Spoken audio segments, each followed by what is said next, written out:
কি আখের খোসা ছাড়ানো নিয়ে অনেক বেশি দুশ্চিন্তায় আছেন, অনেক বেশি ঝামেলায় আছেন। বাচ্চারা আখ খেতে চায়, কিন্তু এই আখের খোসা কিভাবে ছাড়াবো? নিজেরা তো আখের খোসা ছাড়িয়ে আখ খেতে পারে না, খেতেও চাচ্ছে, আবার আখের খোসাও ছাড়িয়ে দিতে বলছে।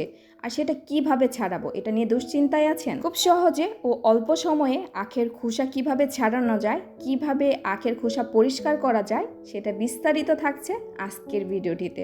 তাই না টেনে কোনো রকম স্কিপ না করে অবশ্যই ভিডিওটি শেষ পর্যন্ত দেখবেন শুরু থেকে। আসসালামু আলাইকুম রহমতুল্লাহ, স্বাগতম সবাইকে তামান্না ডেইলি ব্লগ চ্যানেলের আরও একটি নতুন ভিডিওতে।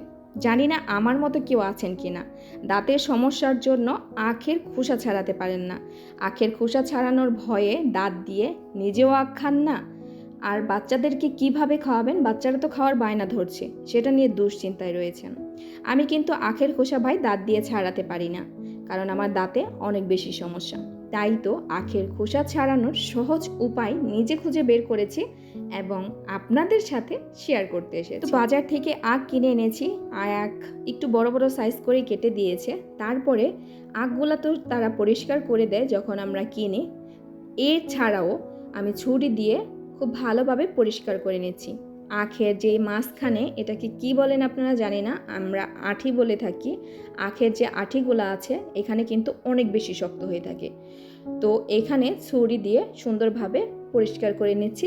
যতটা সম্ভব হয়, যতটা পসিবল, ঠিক ততটাই পরিষ্কার করে নিচ্ছি। দা, বটি, ছুরি যে কোনো কিছু দিয়েই কিন্তু আপনি আপনার সুবিধা মতো এইভাবে পরিষ্কার করে নেবেন। আর এই আঠির এই পাশটা খুব ভালোভাবে পরিষ্কার করে নেবেন, যাতে করে খোসা ছাড়াতে গেলে সমস্যা না হয়। সহজে খোসা ছাড়াতে গেলে অবশ্যই এটা খুব ভালোভাবে পরিষ্কার করে নিতে হবে। দেখুন, এই আঠির পাশটা কিন্তু আমি খুব ভালোভাবে পরিষ্কার করে নিয়েছি।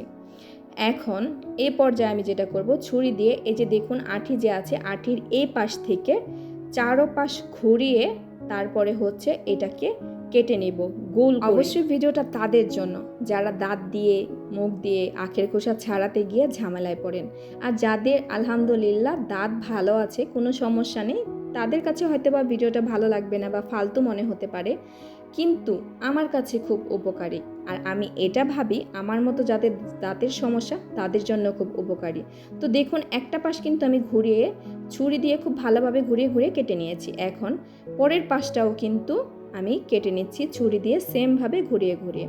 তো খুব ভালোভাবে ঘুরিয়ে ঘুরিয়ে কেটে নিতে হবে, এতটা ঘুরিয়ে কাটতে হবে যাতে করে হাত দিয়ে একটু মোচড় দিলেই ভেঙে যায়।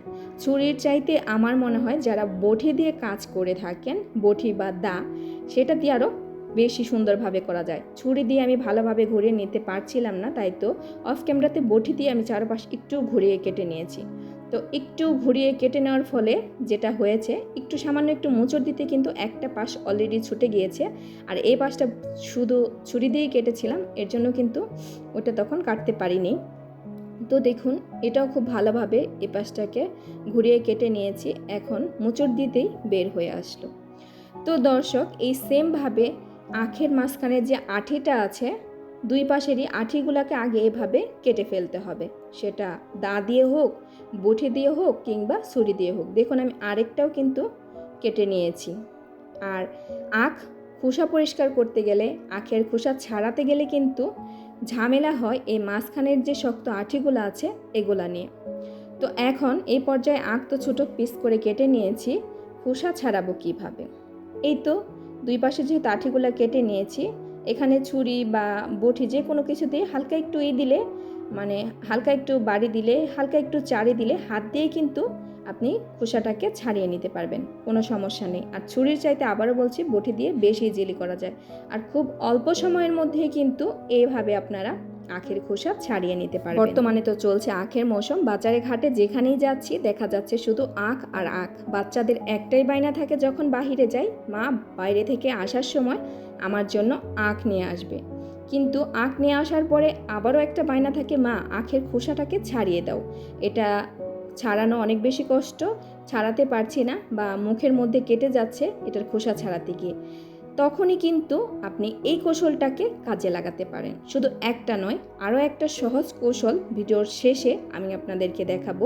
হয়তোবা এই কৌশলটা যেটা দেখালাম এটা অনেক বেশি ঝামেলা মনে হতে পারে, অবশ্যই ঝামেলার কাজই। তারপরেও আমার মতো যাদের দাঁতের সমস্যা, ঝামেলার পরেও যে সমস্যা থেকে সমাধান পাওয়া যায় তাদের জন্য অনেক বেশি উপকারী আমি মনে করি। এখন ছোট ছোট সাইজ করে কেটে দিতে পারেন আপনার বাচ্চার চাহিদা অনুযায়ী, বা আপনি যে সাইজ করে খাবেন সেই চাহিদা অনুযায়ী। সেমভাবে কিন্তু এই আখগুলোকেও আমি কেটে নেব। এখন এটা নয়, আরও একটা পদ্ধতি আমি আপনাদেরকে দেখাবো।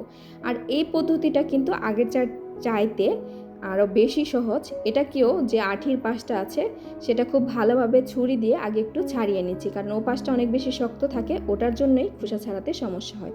এখন নাকটাকে সোজা করে ধরে মাছ বরাবর ছুরি দিয়ে হালকা একটু প্রেশার দিলেই দেখবেন যে 2 অর্ধেক হয়ে গিয়েছে, ছুরি, বটি, দা যে কোনো কিছু দিয়ে। তো দেখুন 2 অর্ধেক পরিমাণ হয়ে গিয়েছে। এখন আমি এই 2 অর্ধেকটাকে 4 অর্ধেক করব, মানে এটাও মাঝখান থেকে কেটে নেব। আর এইভাবে কিন্তু খুব ইজিলি আখের খোসা ছাড়ানো যায়। এই পদ্ধতিতে খুব অল্প সময়ের মধ্যে আখের খোসাগুলোকে ছাড়িয়েও নেওয়া যায়। তো দর্শক দেখুন আমি 4 পিস পরিমাণ করে নিয়েছি। এইভাবে এই উপায়ে খুবই সহজ আখের খোসা ছাড়ানো। এখন যে মাঝখানের আঠির শক্ত পাশটা আছে সেখান থেকে 2 পাশ থেকে এভাবে ছুরি দিয়ে বা বটি দিয়ে কেটে নিতে হবে। তারপরে চাইলে আপনি যে হাত দিয়ে এভাবেও আখের খোসা ছাড়িয়ে নিতে পারবেন, কোনো সমস্যা নেই। আবার 2 পাশে আঠির ওখানে যে কেটে নেবেন এখান থেকে হাত দিয়ে একটু মোচড় দিলে কিন্তু ভেঙে যাবে, হাতও কেটে যাবে না। অনেকে ভাববেন হাত কেটে যাবে কি না আখের খোসায়, না, হাতও কেটে যাবে না, কারণ আমি কিন্তু অনেকগুলা আখের খোসা ছাড়িয়েছি, এভাবেই ছাড়িয়ে থাকি। যে দেখুন খুব ইজিলি কিন্তু এভাবে আখের খোসা ছাড়ানো যায়। আর যদি চান যে আপনি দাঁত দিয়ে খোসা পরিষ্কার করবেন সেটাও করতে পারেন। এইভাবে 4 অর্ধেক পরিমাণ করে নেওয়ার পরে কিন্তু খুব সুন্দরভাবে খুব সহজেই হালকা একটু চারি দিয়েই খোসাগুলোকে ছাড়িয়ে নেওয়া যায়। তো দর্শক, জানি না ভিডিওটা কার কাছে কেমন লেগেছে, কিন্তু আমি আবারও একটা কথাই বলবো যেটা শুরুতে বলেছি। আমার মতো যাতে দাঁতের সমস্যা রয়েছে, দাঁত দিয়ে আখের খোসা ছাড়ানোর কোনো সাহস নেই, তাদের জন্য আশা করি ভিডিওটা অনেক বেশি কাজে আসবে, অনেক বেশি উপকারী। তাই আপনাকে রিকোয়েস্ট করব ভিডিওটা আপনি নিজে দেখুন। ভিডিওটা কেমন লেগেছে অবশ্যই কমেন্ট বক্সে কমেন্ট করে জানাতে ভুলবেন না। আর হ্যাঁ, এরকম আরও নতুন ভিডিও পেতে অবশ্যই চোখ রাখবেন তামান্নার ডেইলি ব্লগ চ্যানেল। আর ভিডিওতে দেখানো কিংবা ভিডিওতে বলা কোনো কথাই যদি ভুল হয়ে থাকে অবশ্যই ক্ষমা সুন্দর দৃষ্টিতে দেখবেন। মানুষ মাত্রই ভুল, আর ভুল থেকেই মানুষ নতুন কিছু শিখতে পারে। ব্যক্তিগত আইডিয়া থেকেই ভিডিওটা আপনাদের সাথে শেয়ার করা, অবশ্যই নিজের সুবিধা পেয়েছি, এর জন্যই এই কৌশলটা আপনাদের সাথে শেয়ার করা। তো দর্শক, আগামী ভিডিও দেখার আমন্ত্রণ জানানোর মাধ্যমে আজকে তাহলে এখানেই বিদায় নিচ্ছি। আল্লাহ হাফেজ।